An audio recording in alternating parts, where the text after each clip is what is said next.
Flames were already tearing through the ridge when Cal Walker ran outside. The fire moved fast, wind howling through dry grass, embers spinning like sparks from a forge. Heat hit him full in the face. His fence was gone. The barn was burning. The road back to town was a wall of fire. He grabbed the flannel jacket from the porch rail, the one marked with faint claw scars, and pulled it tight. His lungs ached, heart stuttering unevenly in his chest. He turned toward the truck. The ignition clicked once. Twice. Nothing. Smoke poured over the hood, swallowing the headlights. The flames roared closer, alive and endless. Trap. He staggered backward, the world glowing orange around him, until, through the roar and thunder, another sound broke through. Low, deep, rolling across the valley like the memory of thunder. A lion's call. Cal wasn't supposed to be here still. The refuge had closed months ago. Funding gone, fences rusting in the heat. But he'd stayed. He told himself he was watching over what was left. The empty pens, the dry water tanks. But maybe he just couldn't leave. His wife was gone. The animals were gone. He'd outlived every reason to move. He still wore the same flannel from the winter he'd rescued a lion cub from a wreck on Highway 89. The claw marks never faded, and neither did the memory. He looked toward the ridge where the fire burned brightest. The air shimmered gold, the heat carrying the low hum of thunder. Not tonight, he whispered, gripping the jacket tighter. The wind shifted. Ash fell like snow. And in that silence between gusts, he heard it again. That same low rumble, closer this time. 5 years earlier, a transport truck had crashed on the highway north of town. Cal was the first to find it, a black shape against the guardrail, headlights still burning. He climbed the twisted frame, boots slipping on wet metal. Diesel hung heavy in the rain. He forced the trailer door open.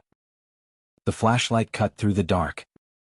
Cages, chains, eyes glinting in the shadows. One cage had collapsed. Inside, a lion cub, small, starved, tangled in wire. It whimpered, breath shallow. "Easy, boy," Cal whispered. He reached in, cutting the wire strand by strand. Each snap made the cub flinch, but it didn't fight. When the last coil fell away, it slumped forward. Cal lifted it, surprised by the warmth against his chest.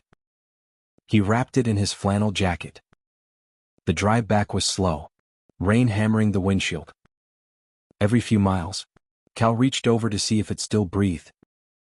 By the time he reached the refuge, the roads were closed. The vet wouldn't come till morning. Cal built a fire, set the cub near it, and fed it milk drop by drop. Outside, the storm howled. Inside, only soft breathing. At dawn, the cub stirred and blinked. It gripped his sleeve with tiny claws, holding on like it understood. Cal smiled. "You're a fighter." That's how the lion got his name, Leo. Months later, when Leo grew too strong for the cabin, Cal drove him to the refuge.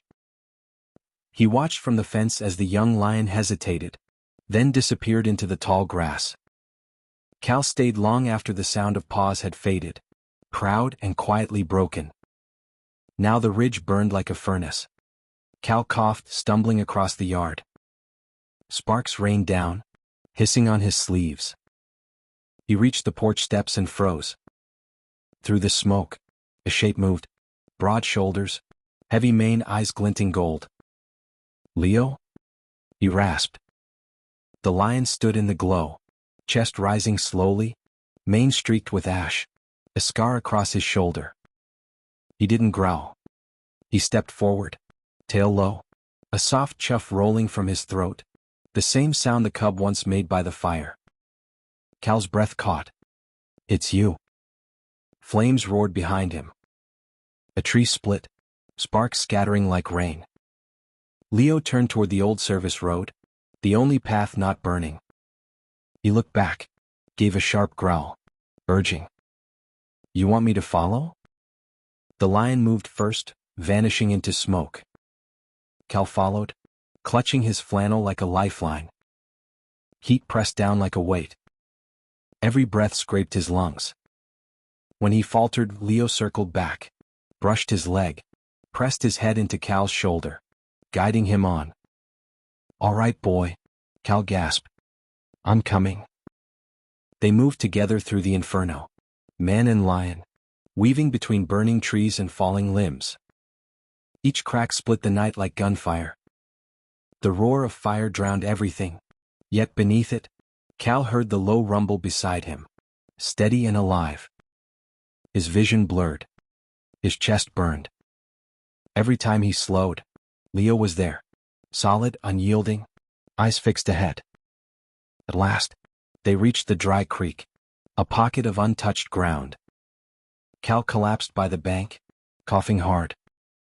The lion stood watch at the edge, mane glowing red in the light. He lifted his head and roared, one long call that rolled through the canyon and silenced the flames. Then he turned, looked once at Cal, and vanished into the smoke. Dawn came gray and heavy. Smoke drifted through the valley, and the world hushed and still. Cal woke to voices, distant then closer. Boots crunched through ash. "Over here," someone shouted. He blinked through the haze. Figures in yellow suits moved around him, ghost-like in the smoke. They found him beside the creek, half buried in soot, one hand clutching his jacket. "Easy," a firefighter said, kneeling beside him. "You're lucky." The fire stopped right here. Cal tried to speak, his throat raw. "The lion." The firefighter frowned. "What lion?" Cal lifted a shaking hand, pointing toward the ridge. Pressed into the blackened earth were paw prints, large, deliberate, circling where he'd lain. The crew followed them a few steps before they vanished in the ash. "No animal could have lived through that," one muttered. Cal said nothing. He just stared at the prints, breath-catching. He pulled the flannel tighter across his chest, fingers tracing the old claw marks. And the new. The air smelled of wet soot and pine. The sun broke through, turning the smoke to gold. Later, in the medic tent, someone mentioned the lion missing from the refuge. "If it was him," a ranger said quietly, "he didn't make it back." Cal turned from the noise, eyes on the horizon. His voice cracked. "He saved me," he whispered. After all these years. He remembered. Something broke inside him. Not fear, not grief, something older. He pressed a hand to his heart and wept, soft and wordless. It wasn't the fire that undid him. It was knowing the wild had walked through flame to find him again. 3 days later, the fires were out. Ash drifted through the air like snow. Cal stood at the edge of the ridge, the landscape black and silent. He wore the same flannel jacket, stiff with soot, with holes at the seams. He knelt where the paw prints ended. The earth was cold beneath his hand. "I guess you didn't come for help," he said softly. "You came to make sure I wasn't alone." The wind stirred through the canyon. For a moment, he thought he heard it again, that deep, rolling sound rising through the smoke. A lion's call. He closed his eyes, smiling through the ache. 5 years ago, Cal saved a lion's life. Last week, that lion walked through fire to return the favor. You can save an animal once. But when it comes back to find you, it's not a rescue anymore. It's gratitude.